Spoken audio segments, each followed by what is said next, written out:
Estamos aqui nesse rapidaço para tentar entrar em um consenso sobre uma questão que surgiu na internet há pouco tempo. Nós tivemos um bispo da Igreja Católica que, ao explicar a temática das imagens, ele disse algo que pareceu polêmico ao afirmar que a igreja estava acima da Bíblia.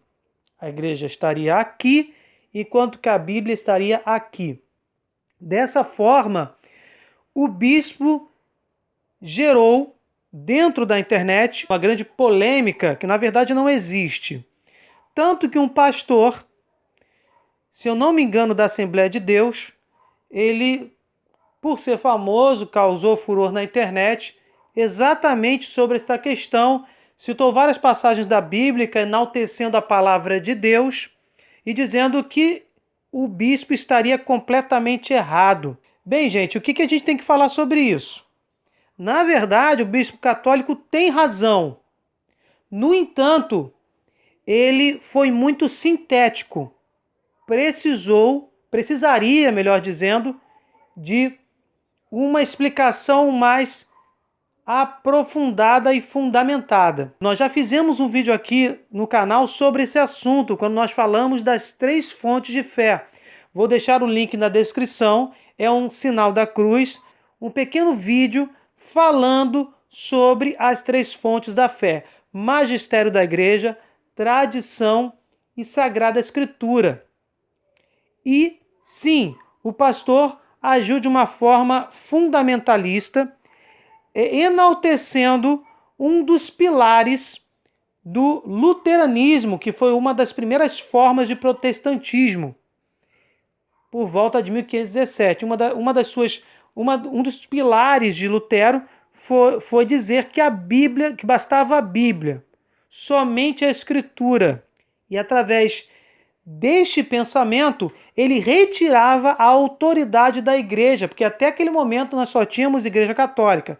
Tivemos várias divergências, várias correntes heréticas ao longo de 1500 anos, mais ou menos, de igreja, mas nós tínhamos realmente somente uma igreja, que era a Igreja Católica. Tivemos em 1054 a divisão entre Igreja Católica e Igreja Ortodoxa, mas em termos doutrinários não houve mudanças. Foram muito mais mudanças culturais, uma diferenciação entre Ocidente e Oriente muito acentuada, que acabou causando essa separação entre Igreja Católica no Ocidente e Igreja Ortodoxa no Oriente, do que realmente questões doutrinárias. Mas, até 1517, nós só tínhamos uma igreja.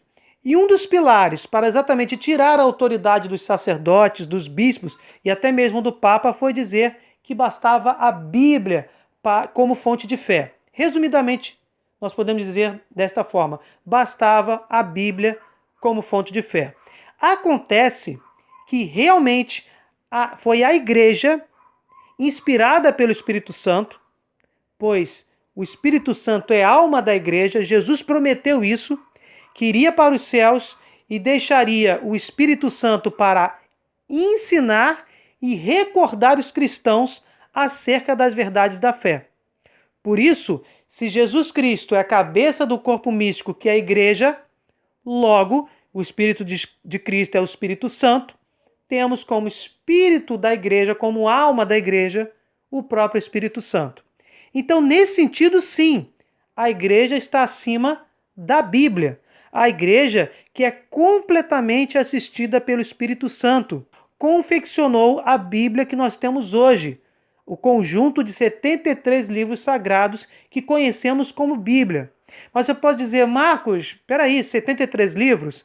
Também temos um link na descrição, vou deixar esse link de um vídeo nosso, onde a gente explica que a Bíblia de 73 livros é a Bíblia mais completa, contém o Antigo Testamento mais utilizado como palavra de Deus, mais antigo, que é a versão grega que conhecemos, e também é assinada por diversas igrejas protestantes.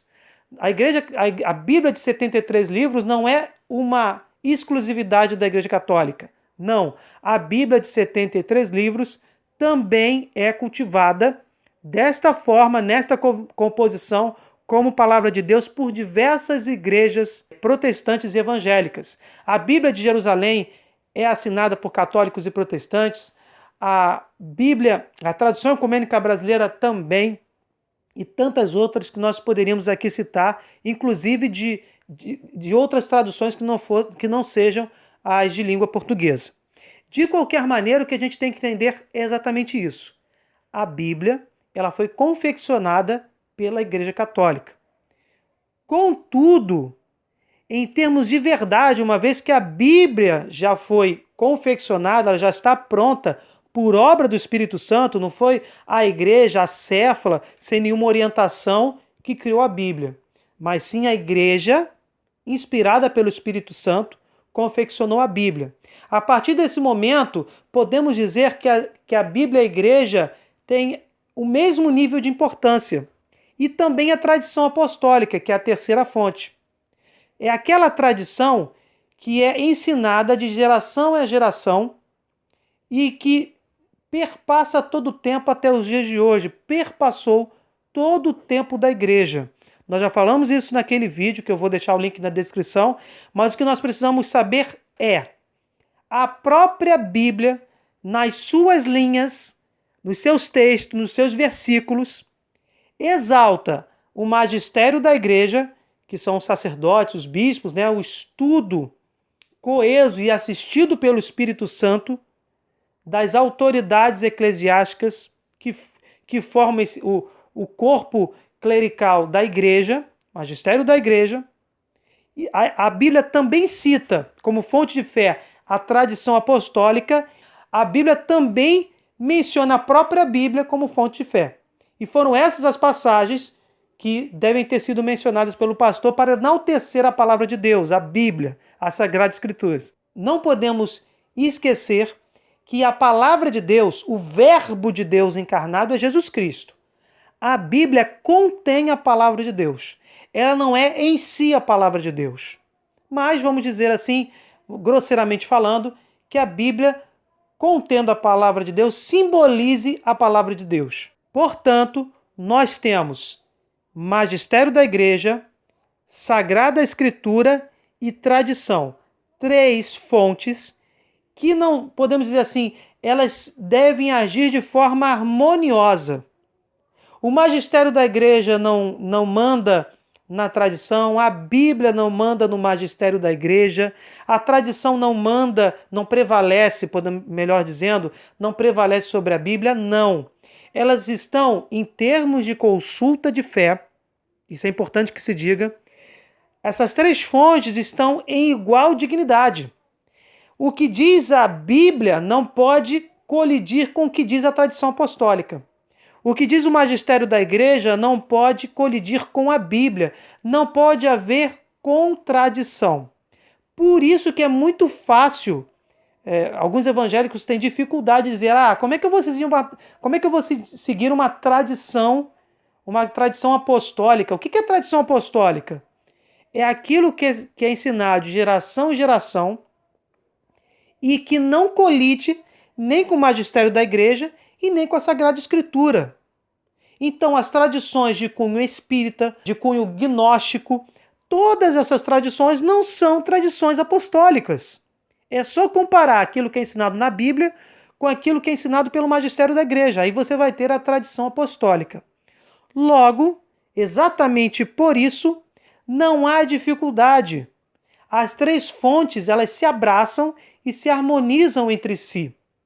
No sentido que o bispo quis dizer, é um sentido plenamente aceitável, porque a igreja, assistida pelo Espírito Santo, com o seu magistério da igreja, ela, ao longo de vários anos, de séculos de estudo, foi formulando a Bíblia. Não há nenhuma dificuldade em dizer que a igreja está acima da Bíblia. Mas, aí tem um porém, que faltou, por isso que eu digo que a explicação foi um pouco sintética, do bispo.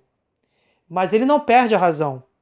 Mas, nem que fosse o Papa não pode dizer algo contrário à Bíblia. Por exemplo, diz na Bíblia, Jesus é o caminho, a verdade e a vida. Agora o Papa bate o martelo, Jesus não é o caminho, a verdade e a vida. Não pode. Então, nesse sentido, o magistério da igreja não pode se sobrepor à Bíblia.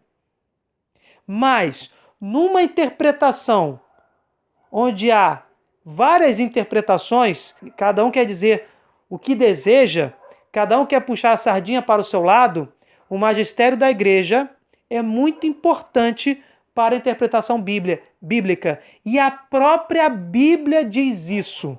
Nós temos passagens, vou deixar aqui, para depois vocês consultarem, de apóstolos, de discípulos de Cristo, inspirados pelo Espírito Santo, interpretando a Bíblia. E, em uma das cartas de Pedro, o próprio Pedro diz que nenhuma passagem da Bíblia deve ser de interpretação pessoal. Então, qual deve ser a interpretação? Deve ser a interpretação do Marcos? Deve ser a interpretação do Padre X? Deve ser a interpretação do Papa Y? Do Pastor W?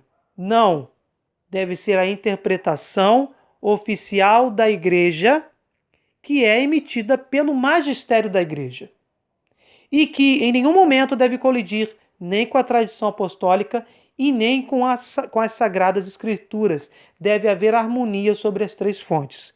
Por isso, meus irmãos, confiem no Espírito Santo, confiem na Santa Mãe Igreja. Faltou um pouquinho de explicação. Pegar uma afirmação de um bispo e começar a trazer polêmica, não dá em nada, não cria bons frutos, só causa confusão, falta de unidade e brigas infantis. Peço que vocês deem uma olhada nas passagens que eu deixei aqui, como é um rapidaço, já vou me despedindo. Se vocês gostaram, deixe o seu like, compartilhem, se inscrevam no canal. Fiquem com Deus, desculpe qualquer coisa e até o próximo vídeo.